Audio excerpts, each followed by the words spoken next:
It is now 7 o'clock. Thank you, Jason. Good evening.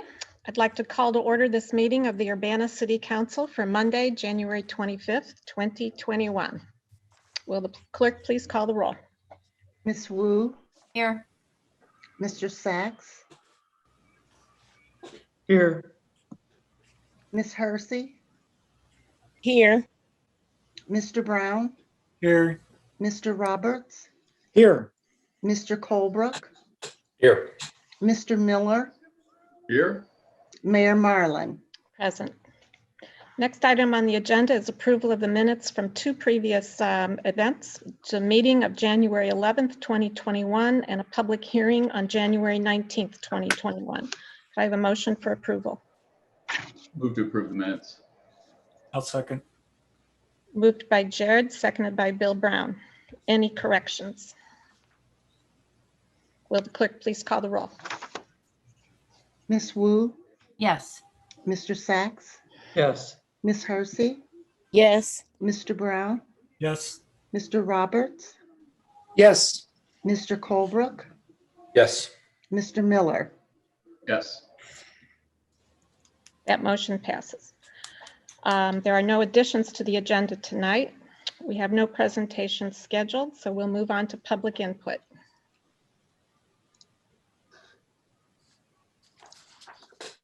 If you'd like to speak, please raise your hand and I'll call on you.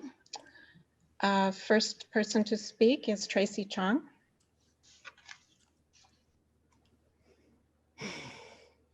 Hi, can you hear me? Yes. Okay. Hi, I'm Tracy Chung from Urbana. Tonight, I'm just going to comment on last week's discussion on the ordinance amending Urbana City Code Chapter 12 to exempt the city of Urbana from being under the jurisdiction of the Human Rights Commission.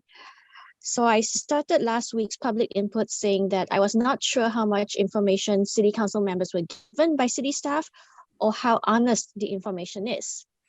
Sadly enough, that was the theme of the discussion last Monday. Last Monday, we saw a great example of how city staff led by City Administrator Carol Mitten decided how they wanted the City Council to move forward on an ordinance, fed City Council dishonest information, and withheld information from the public and City Council members.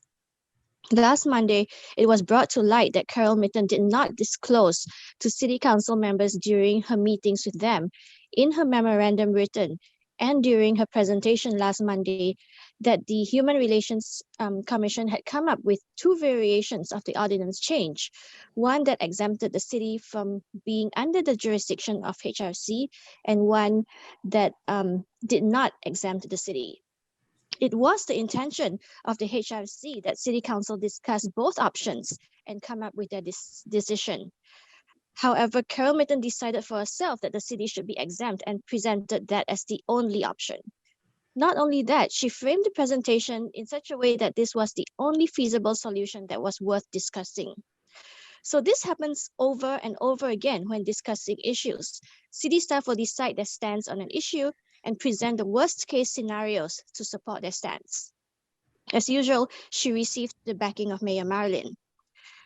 During the presentation and discussion, Carol Mitten also made it sound like residents have avenues to ensure that the city is held accountable to the Human Rights Ordinance by bringing up these discrimination cases at the state level. Again, this is dishonest and wrong, as Urbana has stricter ordinance compared to the state statute, and what is wrong based on Urbana's ordinance would not be wrong at the state level. Fortunately, there are council members like Jared Miller who pay attention and are willing to put some thought into discussions and not take city staff's word at face value. Well, unfortunately, last week was not an isolated incident. We've been bringing up issues about city staff and city administration making decisions and presenting information in a biased manner that best suit their interest. Unfortunately, this public input and warnings have more or less been ignored. Maybe now that something so blatantly dishonest has happened and brought forward to you guys, explained to you guys see it with your own eyes, that you will start noticing it you'll see it happening over and over again. And unless you do something about it, it's just going to keep happening. Thank you.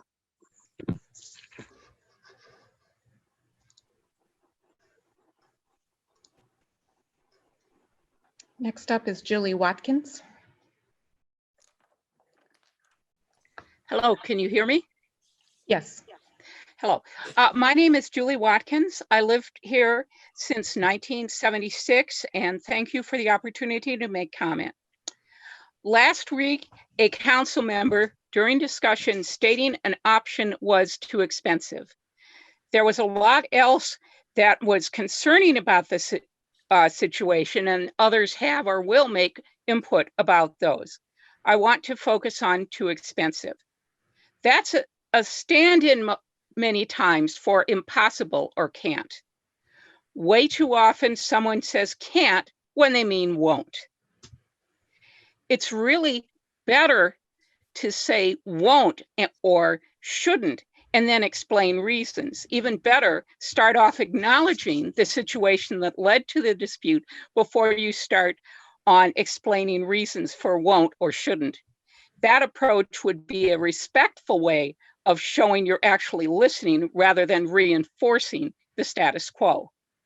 It would also be a respectful way for someone who disagrees with a municipal action rather than making obstructions or otherwise being stubborn.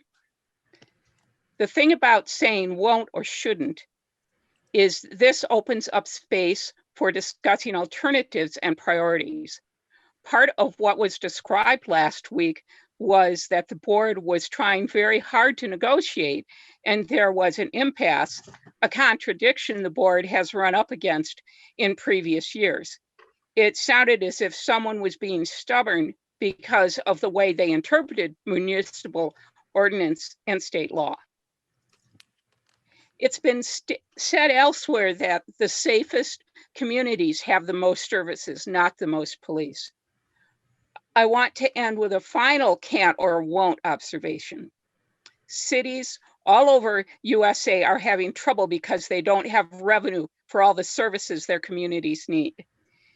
Is this a can't or won't spend the money situation? The federal government is not doing its part because military and corruption steals most of the money. Austerity cuts funding at the national level, and mobile rich people can move where they aren't taxed for support of poor people and then feel smug about it. I know Mayor Marlin is tacking to many other mayors about influencing the state to fund services we need. Instead of saying too expensive, please brainstorm about what national movements we can exert pressure so municipalities get more support, and have public and politicians work together to get communities we need and deserve. Thank you.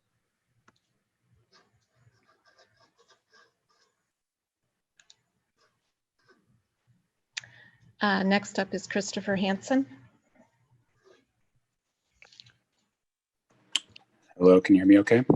Yes. Hi, my name is Christopher Hansen. I want to first commend the mayor and council again for backtracking and backing off of the new public input rules that you passed in October. It seems like you've realized now that that was the wrong thing to do, and you're backing off of it in practice and in legislation here. You're going to pass some ordinance tonight, I think, which allows the council members to get back into the habit of what you guys were doing before you broke the public input rules and actually make comments on things.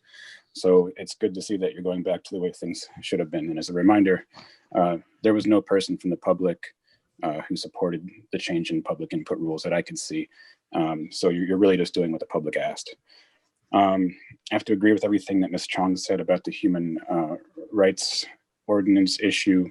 I do strongly urge the council members to go watch the November 10th human rights hearing.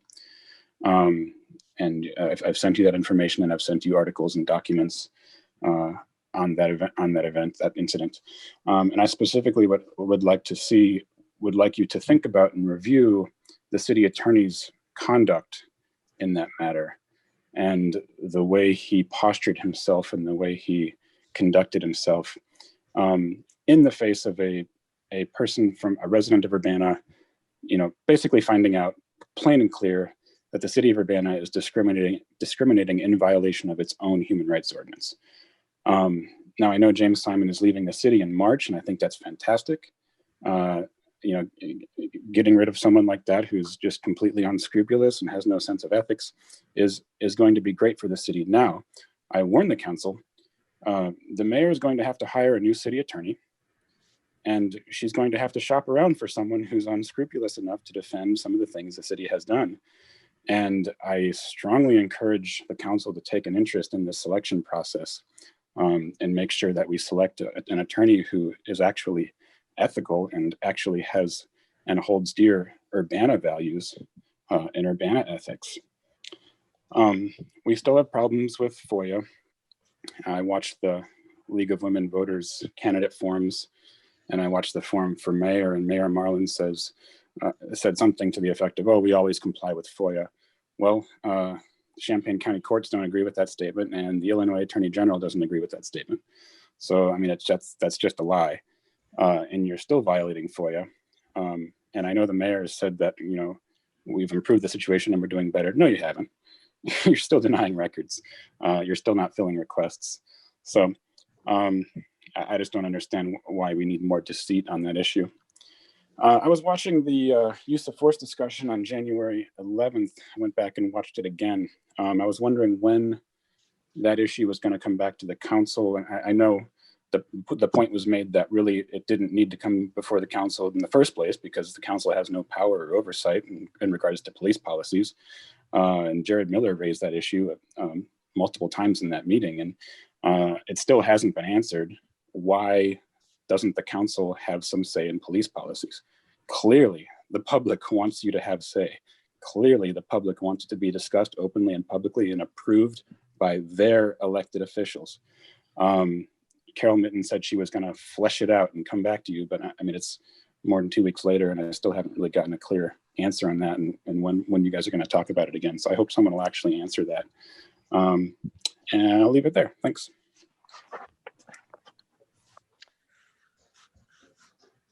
I'll use a minute here to let you know that the use of force policy is being worked on internally. We met with the and we're working with the NAACP and the ACLU to do that. And we will bring it back to council when we have a document that these community groups and the city believe is something that reflects city values, city interest, and we can all live with. So we'll let you know. Next up is Meg McDonald. Hello, can you hear me? Yes. Great. Dear City Council, my name is Meg McDonald and I live and work in Ward 5. I'm here tonight again because I'm wondering why we have not expanded the University of Illinois' testing to the community. Classes started today at U of I for the spring semester. There were an estimated 26,000 students brought back. To work at my job, I have to go into work and interact with the public. I saw a significant increase in traffic over the weekend, in person and on the roads. Students shop in groups, if you didn't know. It did not feel safe, and all I could think about is how these young people were brought back for financial gain. And instead of pushing for the University of Illinois testing to be available to the community, these last few months, the community who live and work here all year for years to come, you all are talking tonight about getting rapid testing available at work for yourselves. I just want it to make sense. One of you, all of you should be asking again and again, why is the health department not guiding us towards the UIUC rapid testing being available for everyone in Champaign-Urbana? Why don't we want a centrally located, walkable, accessible testing site? Same day results would equal safer schools, safer workplaces, a safer community. I really don't understand. Do you not want the community to be brought on campus? Imagine how we feel about the students being needlessly brought back here in a pandemic. You sit on your hands and say you're deferring to guidance of the health department, but you all have power. You should use it. Push for some of this money to help the community, not just yourselves. You are part of the community, you represent your wards, and trust me, there are vulnerable people in all of them. Some who may have never gotten tested this entire pandemic because the mall is just too far away or the process is just too overwhelming. Please push for the U of I saliva-based testing to be available to the entire community. There's no reason it should be expanded to other Illinois public universities, which I just read in the News Gazette. Shouldn't be expanded to other Illinois public universities. It shouldn't be expanded to city staff if it's not going to be expanded to the working class community that is exposed to the student population on a daily basis from here on out. Please comment or discuss this today. It has been almost a year of this pandemic. Please do not take these benefits for yourselves without advocating for the same for the public. You are civil servants. That's really all I had today. I think you're talking about the gender inclusive language today too. And I hope that you all pass that. And then I think what Chris Hansen was talking about as far as you all designating time or space for you to comment back or to have time limits, I think that's cool as well. So thanks for doing that. And yeah, please talk about the U of I expanded testing because it's important. And you all are the ones that said yourself that testing is how we keep the community safe. So thanks.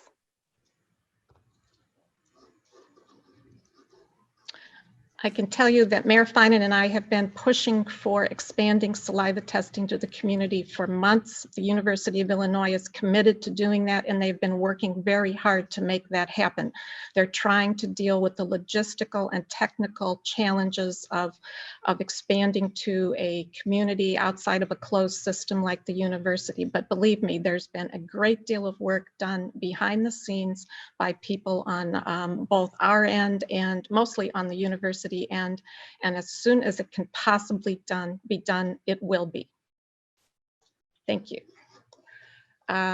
Next up is Colin or Colin. How do you pronounce your name, please? Hi, my name is Colin Dodson. Colin, okay. I'm a resident of Ward 2. Forgive me if I'm a little nervous. It's my first time speaking up at a city council meeting. First of all, I do want to say that I strongly appreciate the sentiments raised by many of our community members who have spoken before me, in particular, Chris Hansen, Julie Watkins, Meg McDonald, and several others I didn't name. A lot of the things I wanted to talk about have already been raised. So from that perspective, there's something else I'm curious about, and forgive me, I'm rather new to this. I see there are 2 items on the agenda referring to a public urban development project. I believe that's referring to California and Lincoln. I read through the design review board's minutes that are attached and linked with this proposal. And forgive me if the design review board is not the place to look for this, but what kind of study is done in relation to affordability of housing, considering just how critical stable housing is in the community, that it underrides public health and safety, it underrides employment and quality of life, and ultimately it is an incredibly foundational issue. So what processes, if any, are used to determine and ensure that affordable housing is available in the Champaign-Urbana community, particularly in Urbana? And where does that happen, right? I'm saying there are some great things in the work that the review board is doing with respect to sustainability, energy efficiency, dealing with water runoff, and all of these things. But it seems that there's more emphasis on aesthetic design than there is on the suitability of meeting the people's needs in the city of Urbana. With that in mind, I do want to say, I know that being a public servant is a thankless job, so I'm going to say thank you at this moment. I know there are a lot of things that come up in these meetings that you probably don't want to hear. And so I want to say, thank you for handling it with as much grace and dignity as you can. Thank you. Next up is Grace Wilkin.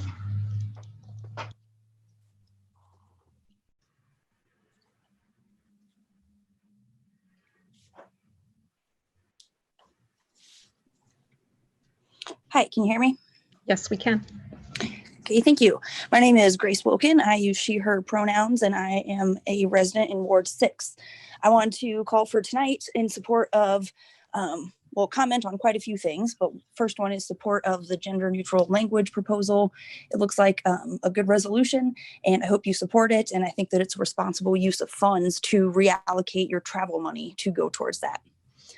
I also want to talk about on the consent agenda, item B, the changes to the consolidated and annual action plans.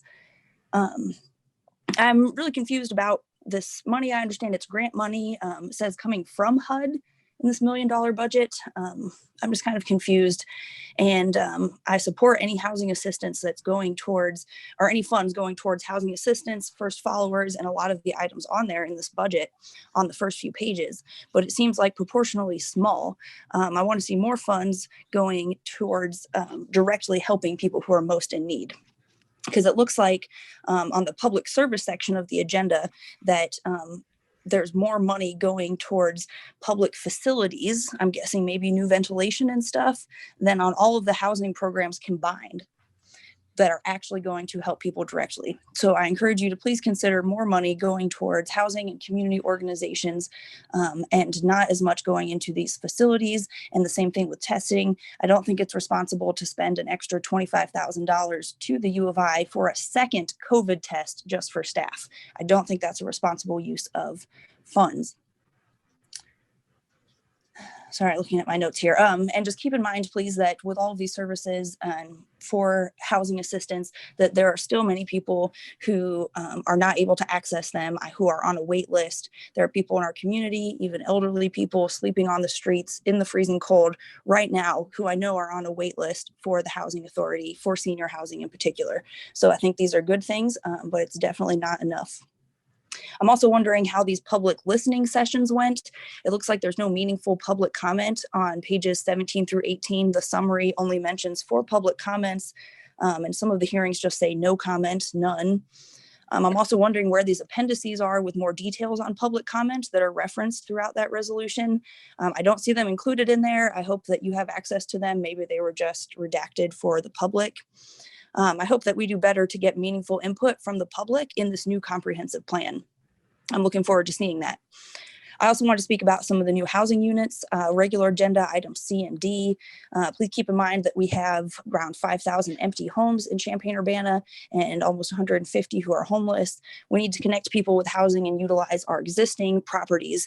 I think that's important for environmental responsibility, social justice, and basic human needs. So please consider not investing into new campus property developments and instead working with what we have. The last point I want to talk about was COVID. I'm wondering why we're reopening indoor dining, especially after we just had that fight with a restaurant who was refusing to follow public health guidelines. It doesn't seem like there's any reason why we'd be reopening. It's not safer, and especially now students are returning to town. I don't understand how that's okay. We could maybe have the public schools back if the university didn't come back and bring new COVID cases. I've heard and seen so many bars and restaurants just in the past few days full of people with no masks, just like before the pandemic. I hope I'm wrong, but I think there's going to be a very high number of COVID cases in the next 1 to 3 weeks and subsequently more deaths. A last note, I wanted you to consider positivity rate. I don't think that's a meaningful measure. I know the state's using positivity rate and available hospital beds to measure restrictions, but actually I think that that's not good. We should use cases per population, cases per 100,000, like many other countries are doing. Thank you.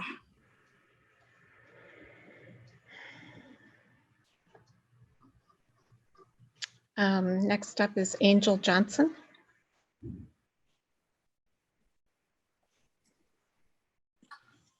Yes, hi. I was calling with the concern.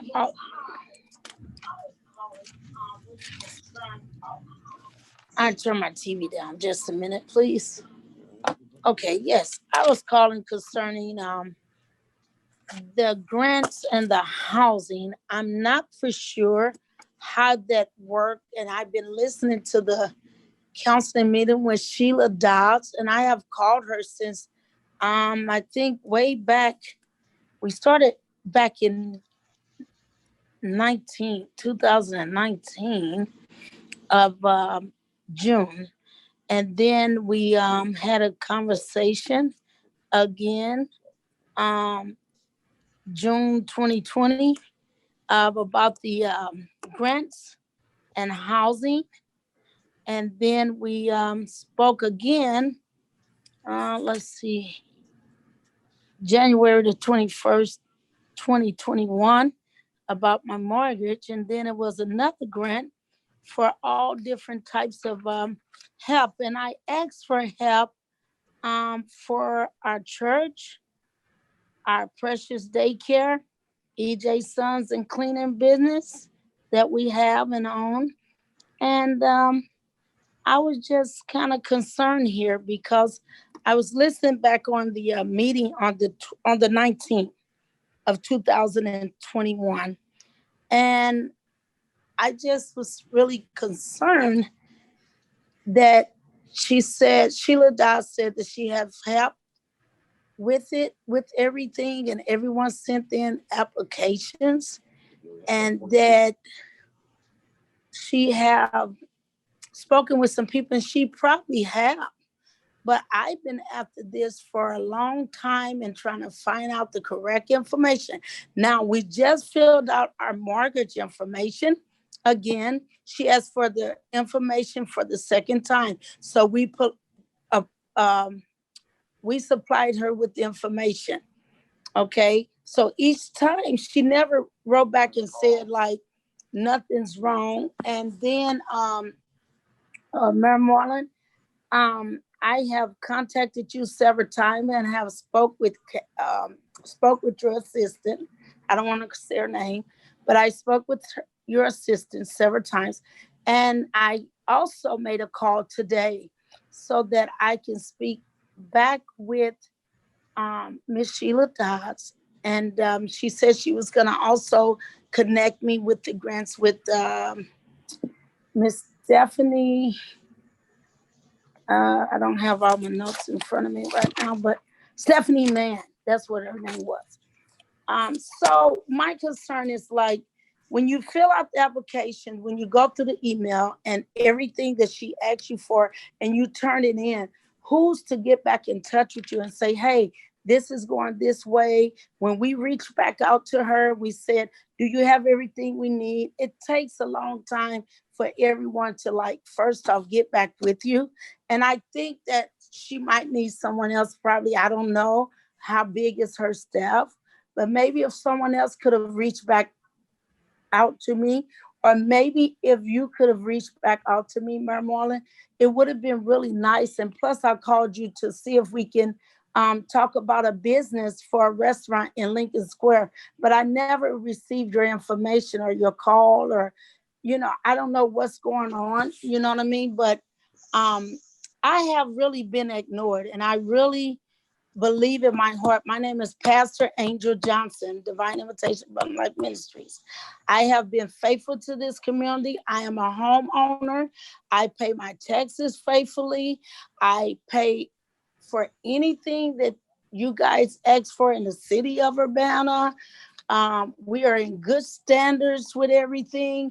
And it just hardened my heart to hear that. I also Ms. Johnson, your time is up, but I will follow up on this tomorrow and make sure someone gets back to you.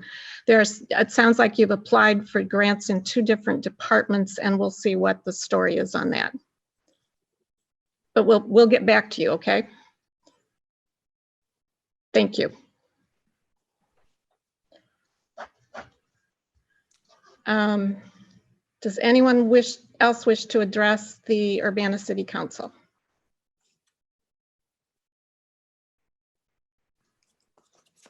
Okay, I don't see any more hands up. We will move on to reports of the standing committee. Diane? Yeah. I know that Eldris, Melinda Carr and Reverend Dr. Underwood were both attempting to raise their hands. So I don't know. Oh, I didn't see that. Let me see. It went on very quickly and offered. Oh, well, Okay, I'll go to Eldris Melinda Carr first. And now, Eldris Carr, you should be able to unmute yourself there in she the is. lower Okay. left-hand corner. I apologize, I didn't see you. Can you hear me? Good afternoon, evening. Yes, we can. Okay, thank you. This is Eldris Melinda Carr, and I am a resident of Ward 3. And I just wanted to, tonight, this is from a resident point of view, because I live in the Dr. Ellis neighborhood, and we just had the incident which happened on last week ago, Thursday. And I just wanted to speak about the communications that happened during the incident and after the incident.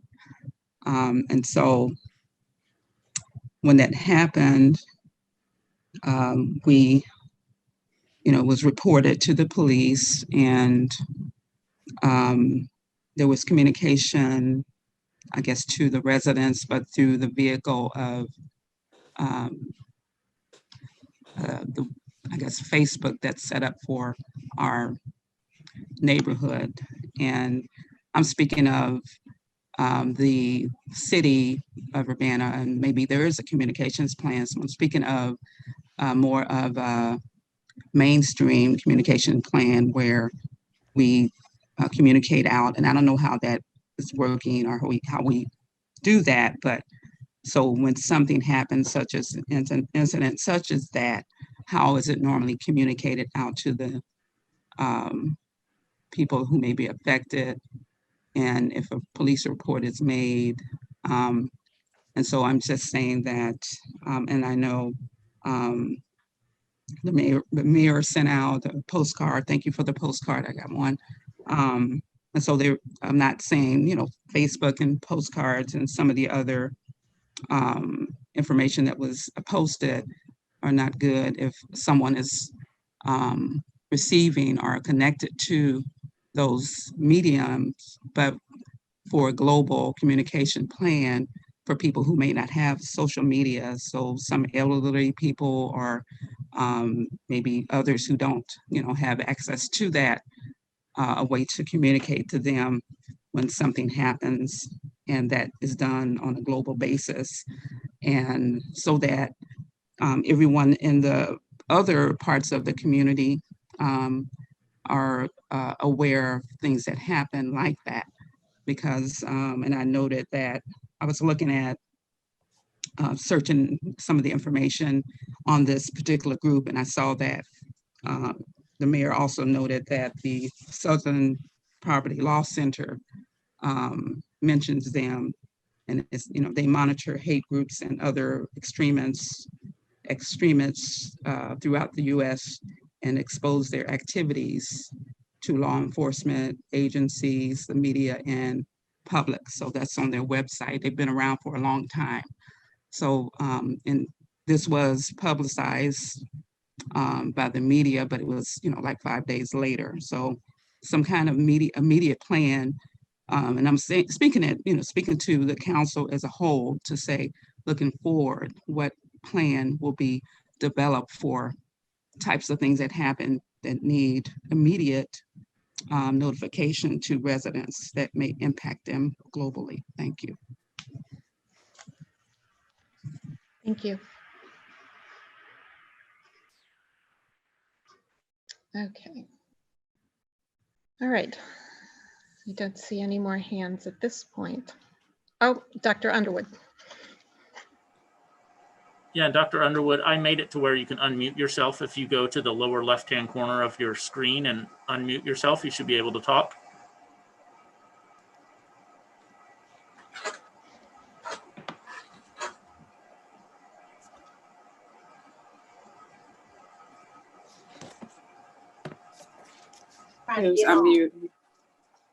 Now we can hear you. Can you hear me? Yes. Can you hear me now? Yes, we can hear you. Okay, because I went upstairs to try to get on my computer, because every week And I've spoken with Mr. Jason about this, and I just don't understand. Plus, I've spoken with a computer person about what's going on. I can get on my Rotary, I can get on my WFT program, but when I come here, apparently something is happening to my phone. And so I just went upstairs to try to get on my computer, although I don't have a webcam there where I can see. It's still better than nothing. So I was trying to, but apparently it worked. Mr. Jason has gotten me on. So I've used up probably all of my time. I got so much to say, but right now I'm kind of traumatized because something happened in addition to what happened in Dr. Ellis subdivision Saturday evening. When I came home, there was an incident. I called 911 and police came and all, and I'm still traumatized with that. But at least I can say this tonight about the use of force. That's what I've been trying to get on to talk about. And of course, I can't tell it all now. I did send something in to some material and when it was asked for, and I was on listening sessions and the like. What I really want to just say tonight is I'm so concerned about implicit racial bias. Implicit racial bias, implicit bias, everybody's biased, they say, and they got some, and we don't understand what's going on, but I'm talking about for people in authority. For people in authority, we've got to do some training, because in the research that I've looked at, the brain can be retrained. However, this is done by authoritarians, a police person, and persons in authority dealing with people of a different race, or different ethnicities and all, cultures and the like. They don't, it's not mean and hateful, it's embedded, it's unconscious, it's subconscious. And they've been doing it for years and years and years, and they don't realize it. They don't realize. However, the brain can be retrained. That's why training must continually go on to for the use of force for our police officers and all. Is so important that we keep training and training. To me, it undergirds everything. It underpins everything related to the use of force and our police officers who's dealing with different people, people of different races and all. Now, you can say, well, what about the Black policemen and what's going on with that? Well, as you know, when Aaron Ammons was on the council, and we were with the organization for years and years, Peace of Justice, we had police officers, police chiefs, different individuals from all over the country coming, working with us and the Ministerial Alliance under my presidency and Eldridge Carr presidency.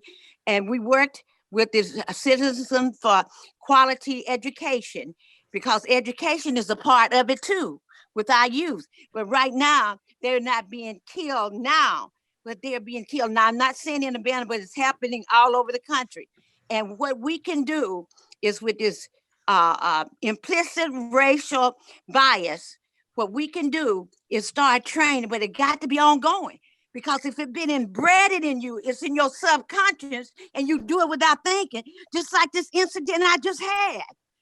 That's one reason I'm traumatized, because Dr. Underwood, your your time is up, but thank you for speaking tonight.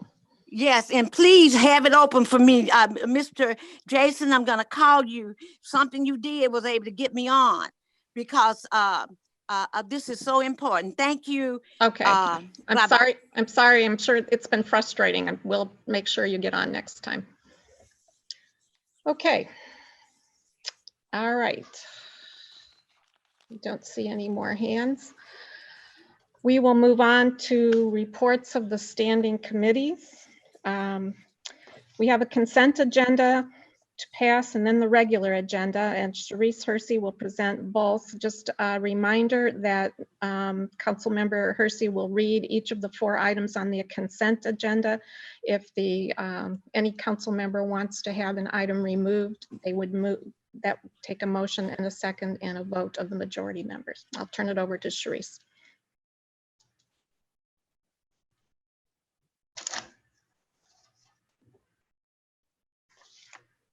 You're muted, Sharice.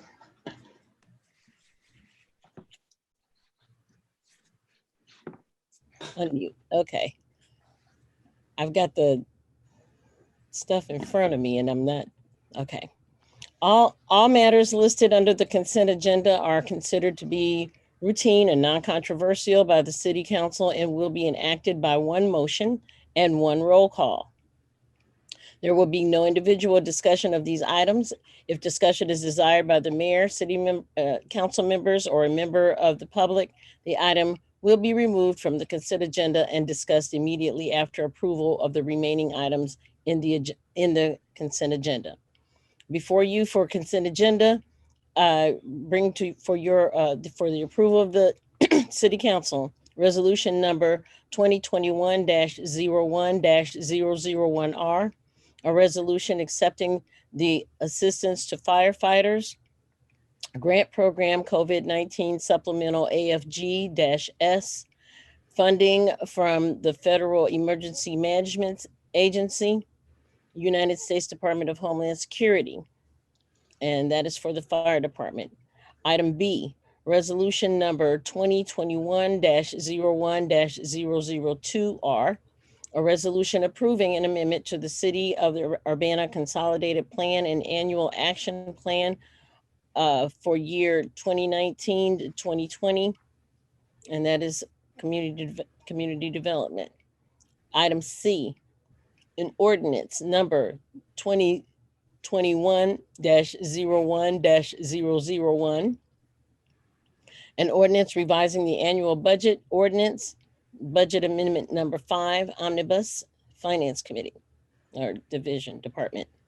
Item D, resolution number 2021-01-004R, a resolution regarding the implementation of gender neutral language in official written and verbal communications by the City of Urbana. And that's all council members. Ms. Clark, will you please call the roll for approval? You need a motion. Oh, I need a motion. I'm sorry. A motion and a second. I think that you can make the motion. You make the motion, Sharice, and then you'll need a second. Okay, I move to have all these items approved. Mary Alice? I'm happy to offer a second, but before I do that, I just wanted to know there is one staff update on the item of the consent agenda, and I'm wondering if in order to have the staff update, do we need to pull it off the consent agenda, or is it possible to just go ahead and give it now? That's my question. What staff update? It's on the firefighters grant program. There's a local match. It was just a correction of the text of the resolution. I think it can stay on consent. And the correction was? I had originally written that there was no local match when the fire chief made his report last week and reported to council that there was a 10% local match. I realized I had an error, which I corrected in the resolution. So now the resolution indicates that there's a 10% local match, as the chief indicated. Okay. So if it's okay to keep considering that under the consent agenda, I'm happy to second that. I believe Ms. it is. Clark? Are you ready? I'm ready if Mary Alice is seconding it. Is it okay? We'll go ahead with it now, but from this time forward, if you guys have something on the consent agenda that you want to even discuss for just a few moments, like with Ms. Mitten making the statement about the change, and you need to pull that particular item off of the consent agenda because you're discussing it.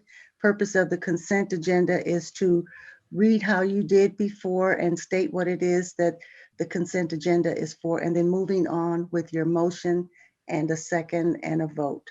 But we'll go ahead with it this way this time. Is that okay with you all?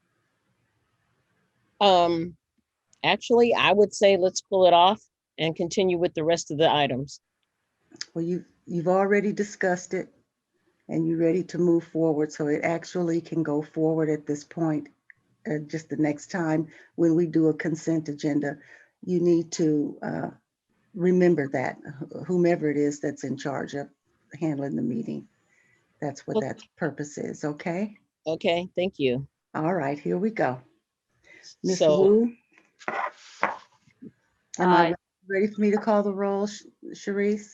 what I was thinking is, do I need to make the motion again? I didn't really hear Mary Alice second it as. You moved and Mary Alice second. Yes. Okay. Okay, Ms. Wu? Yes. Mr. Sachs? Yes. Ms. Hersey? Yes. Mr. Brown? Yes. Mr. Roberts? Yes. Mr. Colebrook? Yes. Mr. Miller? Yes. That motion passes. Thank you, Sharice. And next we'll move on to the items from the regular agenda.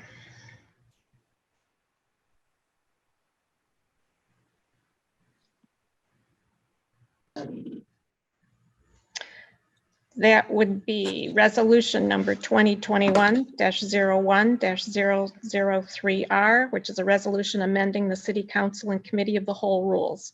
That was brought forth by council members. Is there any staff comment on this?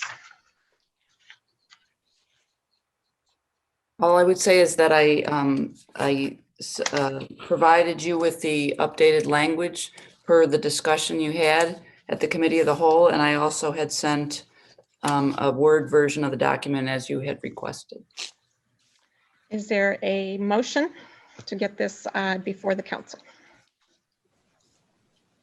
I would move to approve resolution number 2021-01-003R, a resolution amending the City Council and Committee of the Whole rules.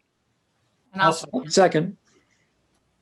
Moved by Sharice, seconded by Dennis. Any discussion? Mary Alice. I just want to say for the public that we had bifurcated two items that were on this during the committee. So this is only with the council and committee input communications section. And then there are a few updates where alderperson has been changed to council. But other than that, that's what is up for approval right now. So I just wanted to make that clear to the public. Any other discussion? Dennis. Yeah, we are pleased to present this because it allows the committee, the council and committee members to interact in a way that I think has been missing in previous months. And we're getting back on track with kind of an ability for council members to make either announcements or comments. It's healthy. Any other discussion? Okay, will the clerk please call the roll? Oh, Sharice? I just want it to be clear that city council meetings are and COW meetings are just that, we're meetings. They're not town halls. And everyone needs to be mindful of that when we are making comments back to the public and also when the public is doing its input. And so, you know, I have no problem responding to public input at all. I think that it's a good thing. Thank you. All right, will the clerk please call the roll? Ms. Wu? Yes. Mr. Sachs? Yes. Ms. Hersey? Yes. Mr. Brown? Yes. Mr. Roberts? Yes. Mr. Colebrook? Yes. Mr. Miller? Yes. That motion passes. Next up is ordinance number 2021-01-002, an ordinance amending City Code Chapter 2, Section 2-27, which is changing council rules by adding an item to the agendas for council member comments and communication. Is there a motion to get this before the council, please? I'll move approval. I'll second. Moved by Bill Brown, seconded by Dennis. Council member comments. Will the clerk please call the roll? Ms. Wu, Yes. Mr. Sachs, Yes. Ms. Hersey, Yes. Mr. Brown, Yes. Mr. Roberts, Yes. Mr. Colebrook, Yes. Mr. Miller. Yes. That motion passes. Next up are two items related to the preliminary development plan for a planned unit development. First is ordinance number 2020-12-070, which is an ordinance approving a preliminary development plan for a planned unit development, 602 South Lincoln Avenue. Is there a motion to get this on the table, and then we'll have staff comments? Mary Alice? I'll move that we send ordinance number 2020-12-070, an ordinance approving a preliminary development plan for planning and development at 602 South Lincoln Avenue, back to committee of the whole. Is there a second? I'll second that. Eric, it'll be seconded by Eric. Technical comments by Lori Pearson. Just looking for a little bit more time for the developer to process what they've heard at the design review board and subsequent comments. So it was not possible to have that ready for tonight. So looking to see if we can move that till next week. That motion has been made and seconded. Okay. Any further comments? Sharice. I thought it was very interesting that Mr. Collin, I can't think of his name, but Collin brought up something about regarding the affordability issue and that stuff. And I don't know if we will be getting any of that information. We can attempt to address that for the next meeting. Okay. Any other council comments? Mary Alice. I don't know if people have had an opportunity to watch the design review board meeting on this. It is a long meeting. I thought that there were a lot of very interesting comments, a lot of very helpful comments. And so I strongly suggest that my fellow council members listen to at least the last 2 hours, which is where they really go into some of the details in terms of the design. So that's it. I agree. It's well worth listening to understand this project fully. Will the clerk please call the roll? I don't see any other comments. Ms. Wu, Yes. Mr. Sachs, Yes. Ms. Hersey, Yes. Mr. Brown, Yes. Mr. Roberts, Yes. Mr. Colebrook, Yes. Mr. Miller. Yes. That motion passes. Last item on the agenda is ordinance 2020-12-071, which is an ordinance approving a final development plan for the planned unit development at 602 South Lincoln Avenue. Mary Alice. I'll move that we send this ordinance number 2020-12-071 back to committee of the whole. Committee of the whole, not Cole. Moved by Mary Alice, seconded by Eric. Further discussion. Will the clerk please call the roll? Ms. Wu, Yes. Mr. Sachs, Yes. Ms. Hersey, Yes. Mr. Brown, Yes. Mr. Roberts, Yes. Mr. Colebrook, Yes. Mr. Miller. Yes. That motion passes. That concludes the business on the agenda. Reports of special committees. I don't believe we have any. Reports of officers. I just have one announcement, and that is that the CPRB will be meeting on this Wednesday, January 27th at 5:30 on Zoom. The meeting information is on the front, our main page of the website. This is on taking feedback from the public on changes they would like to see about the either the structure of CPRB or changes to the CPRB ordinance. Mary Alice. I know that we just passed rules to allow comment. I hope it's okay if I just kind of let people know that the Community Development Commission meets tomorrow night. And a lot of people have talked about the solid plan and action, annual action plan. So people who are interested in learning more about that process and the discussion topics should plan to listen to that meeting tomorrow night. They meet once a month.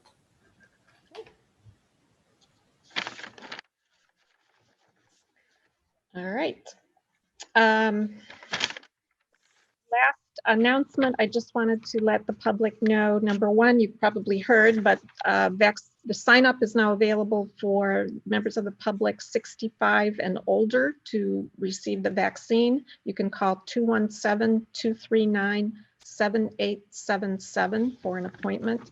We've been asked by the Champaign-Urbana Public Health District to stress to the community how very important it is to continue getting tested. I know that's been brought up several times tonight, but now that our Region 6 has moved to phase 4, until the vaccine is widely distributed and taken, we need to test, mask, distance, and wash hands as much or more than we did before, given the new variants that have arrived in our country. University of Michigan, for example, their athletic department is completely shut down for 2 weeks due to the new strain of the virus and 5 cases of the new B1.1.7 being present on campus. The campus itself is not shut down, but all athletic activity was due to that. I will repeat again, we have been working very hard to try to get saliva testing expanded to the community. We know how difficult it is for some folks to get out to Marketplace, and it's uneven access. There's no doubt about it. It's just that we at the city don't have control over that process. We are supportive of it. We will work with it, and we have been pushing for it. But this is the U of I's in charge of this, and they are very committed to making it available to the community. They're not quite ready yet, but they are committed to doing this, and we will, as soon as it's possible, we will assist in getting that out to the community. And the White House has announced they're going to start or resume their COVID briefings, which had kind of fallen by the wayside. So 3 times a week, they intend to do national COVID briefings from the White House. And I think this time around, you're going to get accurate, timely information and a consistent message coming from the President of the United States. So I'm looking forward to that. So we will keep you posted whenever testing options are available, and we hope it's soon. Sharice. I just wanted to add that, and this is just something that's come to my attention recently. I got my mom vaccinated last Friday. And then when I went on a website, her doctor's website or the hospital website, they also had tried to communicate with her, because I don't go on her email all the time, but to communicate with her that she needed to come in and make a schedule to get her COVID shot, to get a COVID shot.